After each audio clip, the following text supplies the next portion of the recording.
Welcome to the deep dive. Today we're opening up what is just an incredibly detailed, really intimate view of a small community's fight for survival. And we're setting this against the backdrop of, well, the often unforgiving economic and social landscape of 1920s Arkansas. Exactly. Our focus is the Freeman family of Fairhope, Stone County, and the unrelenting sequence of crises they endured between 1928 and 1930. This isn't just local history, though. It's a profound study in resilience. Our mission for this deep dive is to really analyze precisely how a single family, stripped of its main provider, facing pressure from all sides. And what pressure? A first-degree murder charge? A looming bank foreclosure? And the threat of child separation. I mean, how they managed not just to stay afloat, but to survive with their home and their dignity intact. It really came down to ferocious personal dedication, sheer ingenuity, and this very complex layered community support. And central to this entire narrative is Lanie Belle Freeman. When we first meet her, she's the absolute epitome of academic promise. A brilliant prize scholar at William McKinley High School, deeply involved in math, literature, poetry. But almost instantaneously, fate just intervenes. It forces her into the role of household manager, surrogate mother to 4 siblings, and you could say the besieged chief operations officer of a fragile logging business. Yeah, and the sources we have, they just meticulously chart this transformation. It's this stark contrast between Lanie's powerful moral compass and frankly, the institutional cruelty of the era. Cruelty that's really embodied by the local power brokers who are determined to take her family's land. It's a jarring narrative experience for you, the listener, because the sources plunge us right into the minute realities of daily life. Oh, absolutely. The sounds of the wood stove, the logistics of keeping food cold in an icebox, and at the same time, in the exact same moment, these colossal life-altering events are just crashing down on them. Lanie's internal world of math and poetry is pitted directly against the brutal arithmetic of survival. So let's begin by grounding ourselves in Lanie's mind. Her worldview immediately signals she is not a typical teenager struggling in a small, conservative southern town. Not at all. Her journal entry listing her own address is probably one of the most revealing things we have on her. It is, absolutely. She doesn't just write 600 Jefferson Davis Avenue, Fairhope, Stone County, Arkansas. She deliberately expands it. Right, she moves outward geographically through the state, then America, Earth, the solar system. And finally lands on universe. Right, and this isn't just teenage philosophizing. This shows an intellect, a curiosity that just cannot be contained by her immediate, pretty suffocating environment. This is the Lanie that won the prestigious Grand Award. Okay, so let's contextualize that, the Grand Award. What did winning that actually entail? This wasn't some simple academic prize, was it? Oh, far from it. The sources make it really clear the Grand Award was the absolute pinnacle of high school achievement at William McKinley. It recognized this rare combination of academic excellence, deportment, and leadership. And crucially, she won it as a freshman. As a freshman. This wasn't just a win, it was a public declaration of her brilliance. And in doing so, she defeated Roger Langley, who was a senior, and the son of the town's most important, and as we'll see, most vindictive man, Otis Langley. So that win right there, it cements the personal nature of the feud that will nearly destroy her family later. It absolutely sets the stage for a personal vendetta against, really, a teenage girl who should have been too small for a man like that to even notice. But back inside the house, we find Lanie's expansive mind is simultaneously tethered to these incredibly specific, mundane domestic duties. That's the tension of her life, isn't it? She's responsible for the rhythm of the house. We see her checking the oak icebox, making sure the drip pan underneath isn't overflowing. Making sure the ice card is flipped to the right number for the Iceman. Exactly. The little card with 25, 50, 75, or 100 ounces on it. That level of precise management and just knowledge of resources is foundational to her survival later on. She knows how to manage a wood stove. She knows domestic logistics inside and out. And alongside this necessary precision, we get these wonderful, kind of absurd domestic moments that remind us they're still just a family. My personal favorite, Bo the dog. Bo is the perfect emotional barometer for the household. He really is. When he's disciplined or when his feelings are hurt by a stern word, which happens a lot, given the tension in that house, he refuses to look at anyone. He just retreats. He dramatically retreats to a corner, faces the wall, sometimes for half a day, just holding on to his dignity. It's a moment of necessary levity, but it contrasts so sharply with the difficult moral compromises Lanie is constantly facing. Like the moment she has to kill a chicken for supper, this is where her internal conflict just shines through. Lanie names every single chicken. And this time, the unlucky choice falls to Lucille, who was past her laying prime. Lanie's sensitivity is so deeply rooted in her character, she can't distance herself from the act. She twirls Lucille 3 times, watches the body run headless, and is physically sickened by it. She writes in her journal, "I don't like to kill anything." But the family's hungry, and her sister Maeva offers that jarring, necessary pragmatism that often characterizes people who are forced into a hard reality. Maeva's view is just, God made chickens for us to eat. End of story. And that moment is the intellectual Lanie confronting the brutal physical demands of being poor in Fairhope. It's the central conflict that defines her story. Her intellectual gifts are useless against hunger, but her moral sensitivity is continually challenged by the violent acts needed to survive. And surrounding this moral conflict is the rest of the Freeman crew. Right. Let's quickly review the family structure that is about to be completely shattered. We have Forrest, the father, a logger by trade, ambitious and driven. Elizabeth, the mother. She's ill, but she's constantly providing comfort through her endless crocheting. Lanie, we know, the genius. Yeah, and there's Davis, the dreamer. He struggles, kind of mysteriously, with reading and handwriting, but he's a whiz at math and sports. He's always pitching for the St. Louis Cardinals in his head. And we have to remember Cody, the quintessential middle child and enthusiastic inventor. His mind is constantly churning out these schemes, like the $1 million chicken plucker. He provides that entrepreneurial engine later on. And finally, Maeva, the wild card. Her grades are described as being up and down like a thermometer. She has this restless spirit, a tough exterior, and a real appetite for trouble that's going to land her in hot water. This whole ambitious, flawed, loving unit relies entirely on Forrest's success. And Forrest's desire to move beyond just scraping by is what catalyzes the entire crisis. This brings us to his big gamble in 1928. He's determined to go big time. He secures a major contract with Otis Langley. The same Langley whose son Lanie beat for the award. The very same one. The contract is to cut highly valuable first-growth timber near Elmore.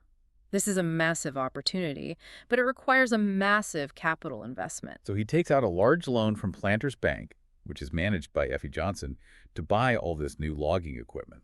Forrest is convinced this one move will secure their financial future, that it will lift the family out of generational poverty for good. And Elizabeth, who often seemed physically frail, she displays a really acute financial wisdom here, doesn't she? She does. She offers this gentle but critical warning. She points out the unsteady times. The markets are volatile, and the boom and bust cycle of the timber industry is notoriously unforgiving. But Forrest is blinded by the size of the contract. Completely. He's blinded by the prospect of stability. He pushes forward, leveraging the Homeplace, the 5 acres they own, as collateral against the loan. And that's the financial bomb just sitting there waiting to go off. And the sequence of tragedies that follow is just staggering in its speed and its cumulative emotional impact. It starts with the personal tragedy. Elizabeth, the emotional anchor of the family, dies shortly after giving birth to their new baby, Corliss Jean. Lanie, who had been praying desperately, praying for strength, for survival, she's left heartbroken. The sources describe this profound sense of failure and abandonment. Yes. The spiritual and emotional void Elizabeth leaves is immense, and Forrest is left distraught, but still obligated to deliver the logs and service that debt. Which leads to the second tragedy. Yeah. The explosion of this simmering, long-standing conflict, which ultimately creates the legal crisis. Forrest already had tension with a fellow logger, Duke Biggins. Right, and this conflict wasn't just some workplace rivalry. It was rooted in a moral stand Forrest had taken previously. He'd intervened when Duke Biggins was violently kicking a black laborer, a man named Wash Williams. Exactly. Forrest's sense of justice and his willingness to stand up for a marginalized laborer earned him the permanent hatred of Biggins and his brother, Alvin.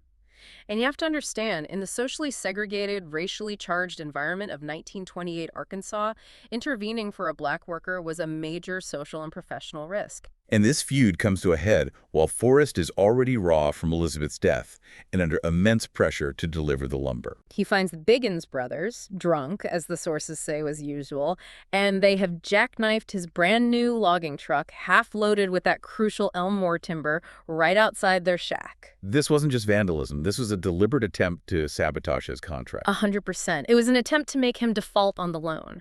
Forrest's temper, already paper-thin, just explodes. The sources detail the confrontation precisely.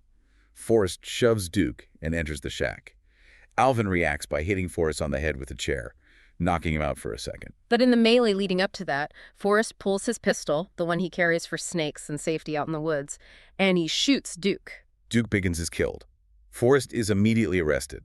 And here's where the legal system seals the family's fate. He's charged with first-degree murder, and consequently, there is absolutely no bail. He is removed instantly from his role as provider and protector. He's trapped in jail, the business is paralyzed, and the 5 children, including a newborn, are left completely alone in the home place. And the immediate emotional fallout highlights the specific pressures on each child. Maeva, the reckless one, she internalizes this catastrophic event in a profoundly religious way. She interprets the entire disaster as divine retribution. She remembers drinking whiskey after illegally riding a freight train just before all this started, and she sincerely believes her father's arrest, the family's ruin. It's all God punishing her for her own sins. So for her, this separation from Forrest isn't just painful, it's loaded with this existential guilt. The foundation is gone, and it's been replaced by a legal and financial time bomb. So with Forrest incarcerated, Lanie is suddenly faced with a legal reality that just sounds impossible to overcome. Their attorney, Orrin Pierce, who's a loyal but limited ally, lays out the bleak situation. Pierce is very transparent. He tells Forrest, the Biggins brothers will stick to a clean, cohesive story, and in a town like Fairhope, it's going to be them against me.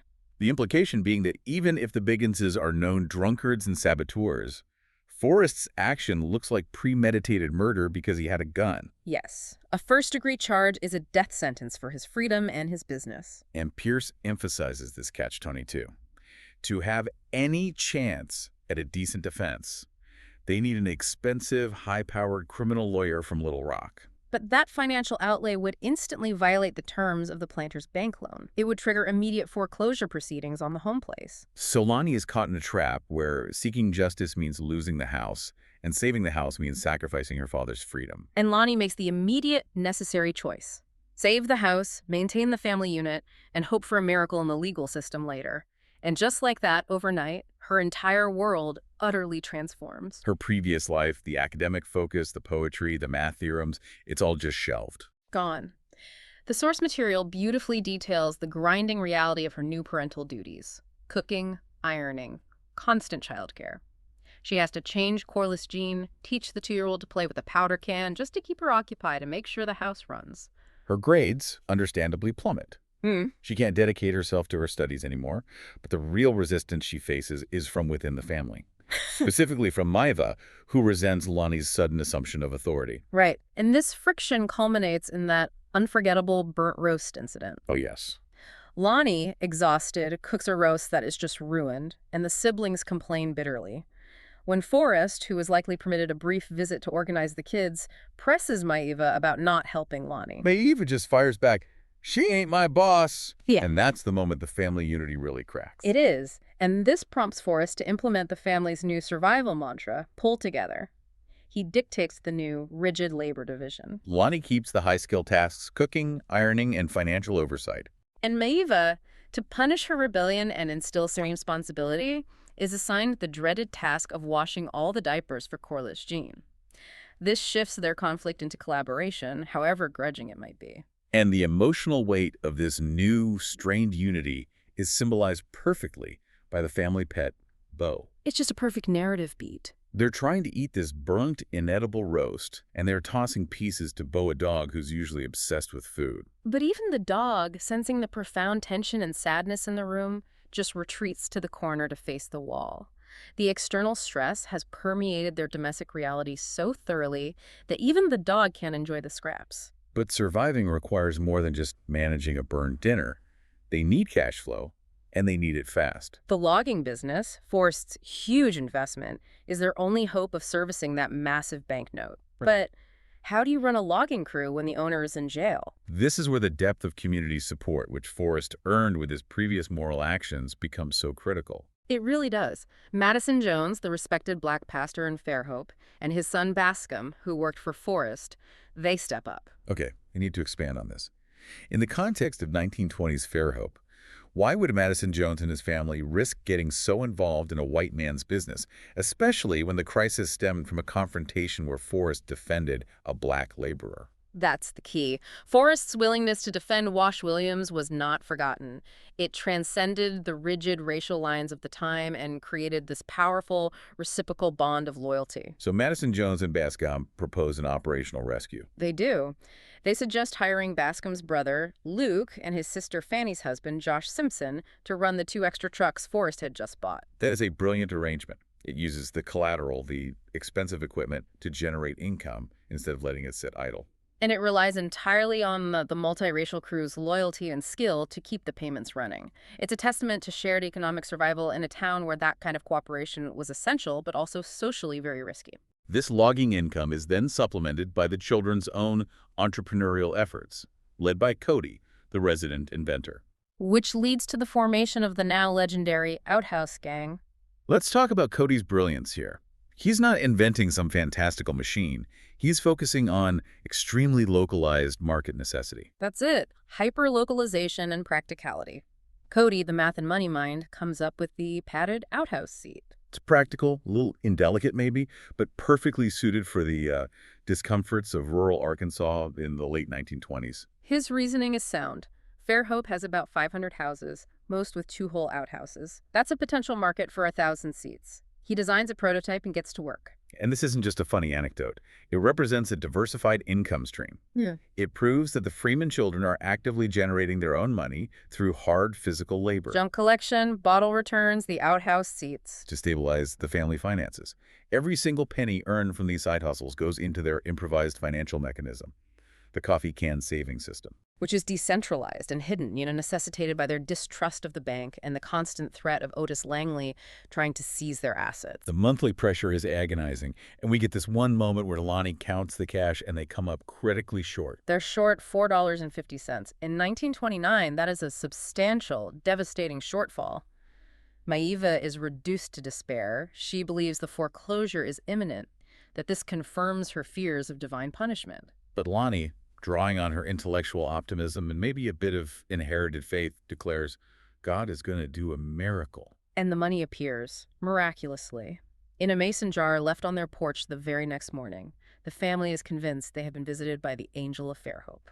And this belief in an unseen divine helper becomes crucial to their emotional survival. But while the Freemans are fighting domestic collapse and financial ruin, they are facing a methodical external adversary, Otis Langley. Langley's grudge against Lanie, rooted in that 1928 Grant Award loss, is personal, petty, and now politically motivated. The sources confirm he exploits their crisis with almost chilling efficiency. His first move is to cut off their logging contract. The very contract Forrest took the massive loan out to fulfill, an immediate, devastating blow to the business's longevity. His next move is even more strategic. He approaches Lanie directly, bypassing the bank entirely. He offers to buy the Homeplace right then and there to pay off the note. He uses the argument that Forrest won't be out of prison for a long, long time. It's coercion masquerading as kindness. And Lanie's refusal, born of desperation but also this deep loyalty, is the moral turning point for her leadership. She refuses. She recognizes the house is more than property. It's Forrest's anchor. It's the symbol of everything he worked for, the reason he risked his life in the first place. Her refusal forces Langley into the institutional arena, triggering the boardroom battle at Planters Bank. Effie Johnson, the bank president, is technically responsible for protecting the shareholders, but she, along with Orrin Pierce, sees Langley's maneuvering for what it is. Right. Langley was playing the long game. The 5 acres the Freeman Homeplace sat on were strategically located. Fairhope was growing, and Langley anticipated that land near town would skyrocket in value. He wanted to scoop up the property for the debt price, well below its future market value. So how did Effie Johnson and Pierce fight him on the board? What leverage did they have? Their leverage lay in 2 things: the loan agreements, specific language about default, and public opinion. They argued to the board that while the Freemans were technically distressed, the loan was still being serviced. Thanks to the Bascom-Jones agreement. Exactly. They pushed back against Langley's motion for immediate foreclosure by requiring due process, arguing that precipitous action against a grieving family would hurt the bank's reputation in town. They managed to delay the seizure, but that monthly note payment remained a relentless clock. So despite Lanie's iron grip on the financial and domestic front, She just cannot control Maeva's restless spirit. Not at all. Maeva, burdened by guilt and the constant pressure, seeks escape through reckless, often dangerous actions. Her rebellion culminates in a deeply perilous night. She sneaks out with Phil and Ralph. And we see her trying to mimic this adult, lawless behavior she associates with freedom. She's drinking liquor she hated the taste of. They're chasing a local ghost story, the Phantom Brakeman, along the dark train tracks. And it transitions from just mischief to outright danger when they try to hop a moving freight train. Maeva, impaired and desperate for that thrill of escape, attempts to jump a moving car. She's reckless, she fails, and she ends up just clinging to the side. When the train slows into a siding, the brakeman catches her. Flat-footed. And he's furious. He doesn't just punish her, he takes her directly to Sheriff Pardue. Maeva is brought home in disgrace, compounding the family's stress and just confirming her volatile nature. And if Maeva's actions were born of emotional recklessness, the boys soon create a crisis born purely of accident and physics. The infamous tractor tire incident. Which has very serious consequences. Davis, Cody, and their friend Max find this massive tractor tire, the kind used on heavy farm equipment. And in a burst of pure, unthinking boy energy, they roll it down a steep hill. They lose control almost immediately. And the tire becomes a destructive missile, plowing straight through an entire row of Otis Langley's prized sapling apple trees. An action which, while accidental, confirms Otis Langley's worst paranoia about the Freeman children. It does. But what is most fascinating here is Davis's reaction. Davis, the dreamer who struggles with reading, displays this profound moral clarity. He feels overwhelming guilt. He recognizes that, regardless of Langley's wealth, property destruction is a bad thing. He can't live with the deceit. And driven by this immense moral pressure, he walks over to Langley's property and confesses the whole thing. Davis's moral confession provides Langley with the perfect fuel for his vengeance. Oh, absolutely. Langley, still stewing over Lanie's grand award and the bank's failure to foreclose, he just ignores the plea of accidental mischief. He sees this as an opportunity to further crush the family unit. He immediately demands that the chief of police, Ed Hathcock, arrest Davis for destruction of property. It just confirms his character as entirely vindictive and manipulative. Langley is determined to prosecute a child just to punish the father and the sister. So with the father in jail, the mother deceased, and the children, now one arrested and one returned by the sheriff, the crisis moves from financial to existential. The state intervenes. Millard Gamble from the Department of Child Welfare arrives. He cites a formal complaint, and the sources strongly hint at Otis Langley's involvement here. Of course. That 5 minor children are living alone without adult supervision or any means of support. Gamble is bureaucratic, citing statutes, and informs Lanie that he is obligated to separate the children and place them into various foster homes. This is Lanie's ultimate nightmare. It is. The shattering of the unit she has fought so fiercely to maintain. The pull-together mantra is now entirely dependent on finding an immediate legal guardian. In desperation, Lanie clutches onto an old family memory. Her father's renegade and Kezia Pearl Pettigrew living far away in Salsa, Oklahoma. It's a desperate last-minute gambit for legal cover. And this search for a guardian brings her into a deeper relationship with Dr. Owen Merritt, with young, new physician. Owen Merritt is the community's white knight. He's filling in for Dr. Givens, who broke his leg. And despite his urban background and his engagement to the highly social Louise Langley, Owen is morally compelled by Lanie's plight. He doesn't just offer sympathy. He agrees to drive her all the way to Oklahoma to find Kezia. He helps Lanie secure her driver's license application. And when Lanie refuses his offer of money for the trip, he insists, telling her she can cut my grass later for payment. It's a gesture that maintains her dignity while providing crucial funds. When they finally track down Kezia, she is everything the family legend promised. Kezia is a force of nature. Sharp-tongued, quick-witted, surviving on sassafras tea. She's a widow of a dentist and a lawman. Her past is legendary. She claims acquaintance with Wild Bill Hickok and Calamity Jane.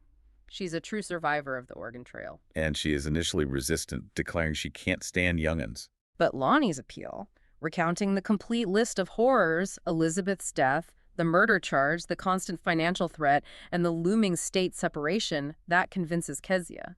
She agrees to come to Arkansas, and her arrival is exactly the legal and dramatic intervention the family needs. When she's introduced to Millard Gamble from Child Welfare, she immediately pulls out her late husband's large .38 pistol, which she carries constantly, and declares she knows how to use it. And the legal consequence of this moment is powerful, isn't it? It's absolute.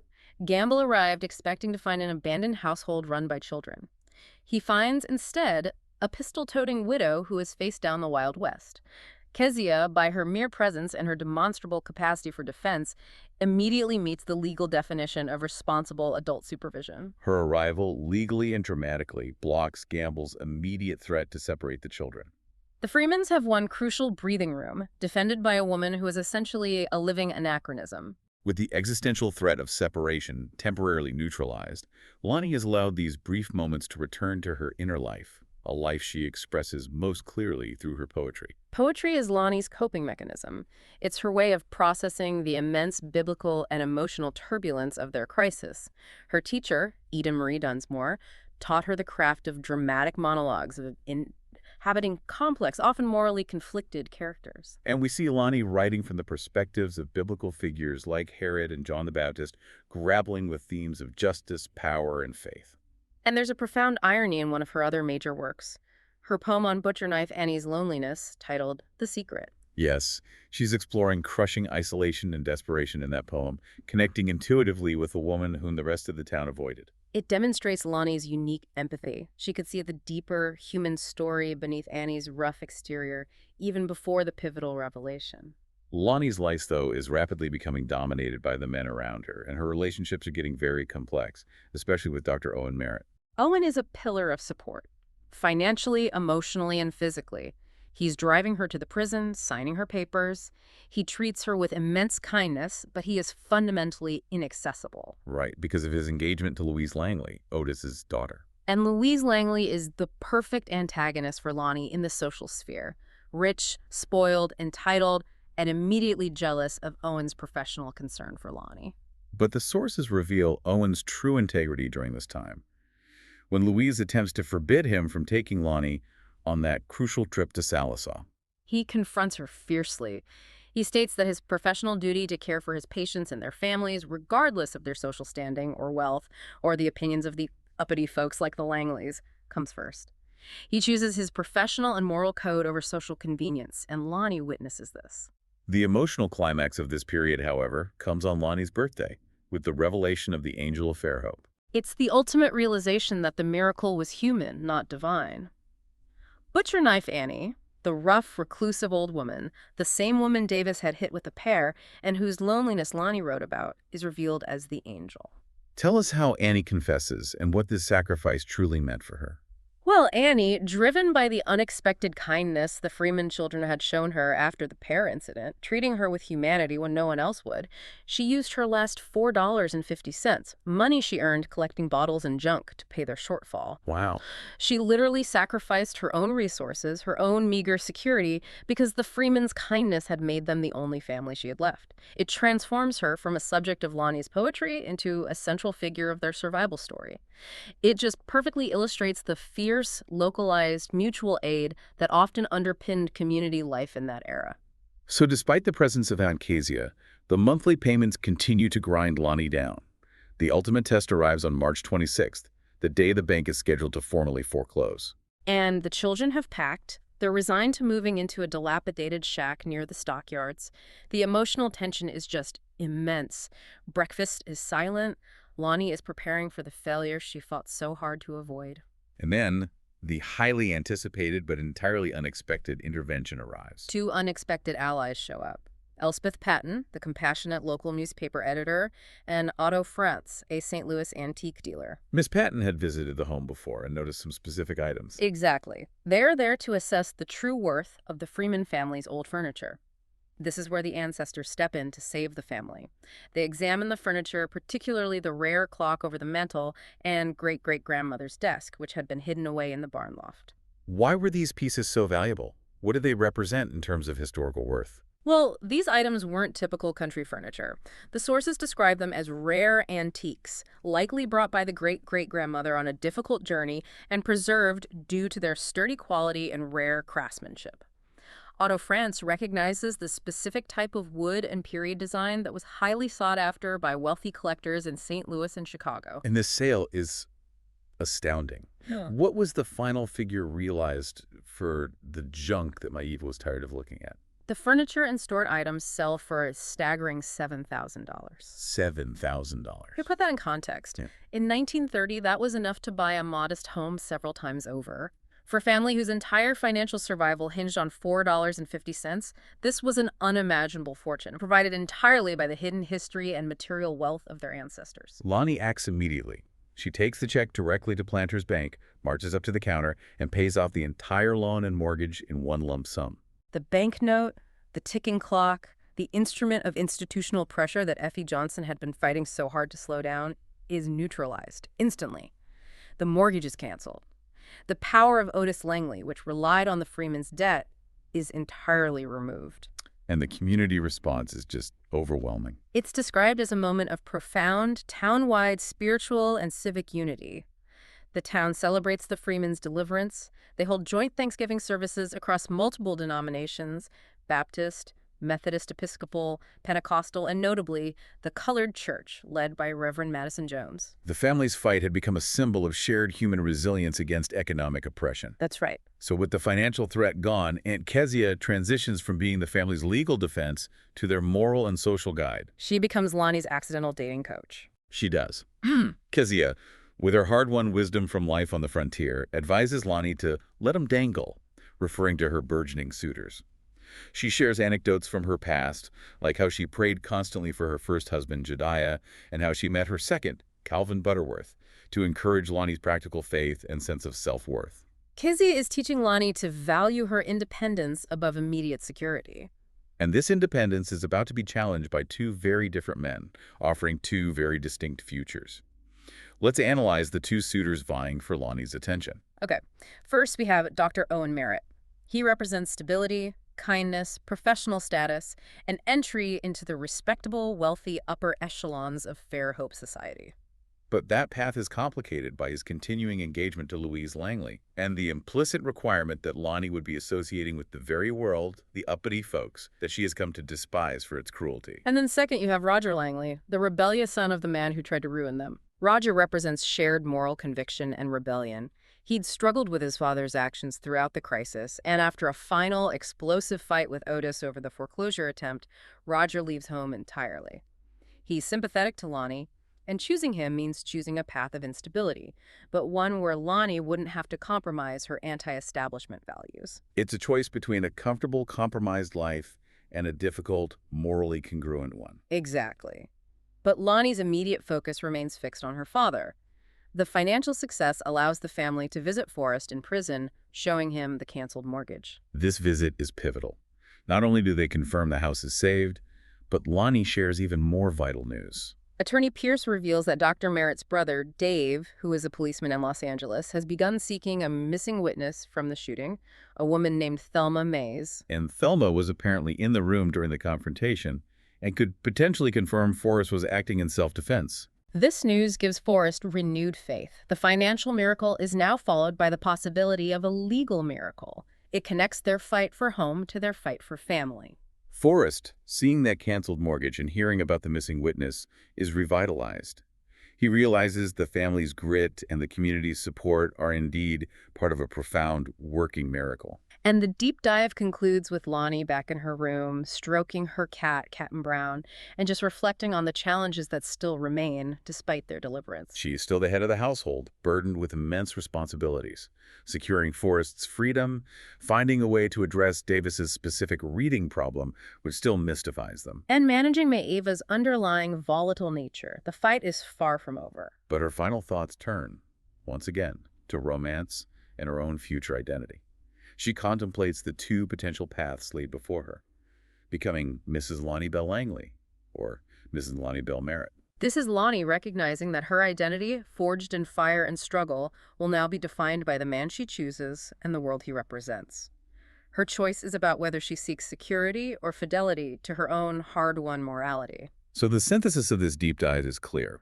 The Freeman family survived institutional pressures and deep personal tragedy, not through wealth or political pull, but through Lanie's extraordinary dedication, ingenious, localized side hustles. From collecting junk to selling those highly specific padded outhouse seats. And the critical intercession of a layered community.